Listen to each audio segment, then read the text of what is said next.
بسم اللہ الرحمن الرحیم۔ حضرت طلحہ ابن عبداللہ رضی اللہ تعالی عنہ سے روایت ہے کہ ایک نجدی شخص اللہ کے آخری نبی صلی اللہ تعالی علیہ وآلہ وسلم کی خدمت بابرکت میں بال بکیرے حاضر ہوا، جس کی گنگناہٹ تو ہم سنتے تھے مگر سمجھتے نہ تھے کہ کیا کہتا ہے، یہاں تک کہ اللہ کے آخری نبی صلی اللہ تعالی علیہ وآلہ وسلم کے قریب پہنچ گیا تو اسلام کے بارے میں پوچھنے لگا۔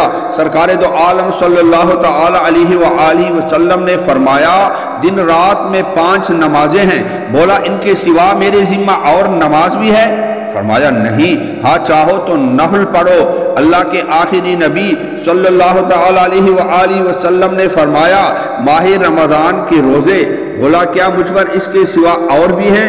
فرمایا نہیں، مگر یہ کہ تو نفل ادا کرے۔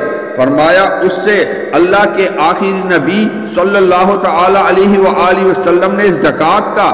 بولا، کیا میرے ذمہ کچھ اور بھی ہے؟ فرمایا نہیں، مگر نفل ادا کرے۔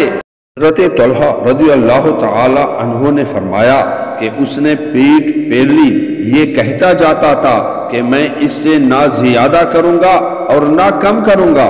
اللہ کے آخری نبی صلی اللہ تعالی علیہ وآلہ وسلم نے فرمایا، اگر یہ شخص سچا ہے تو کامیاب ہوگا۔ صلو علی الحبیب صلی اللہ تعالی علی محمد وعلی آلہ وصحبہ وسلم۔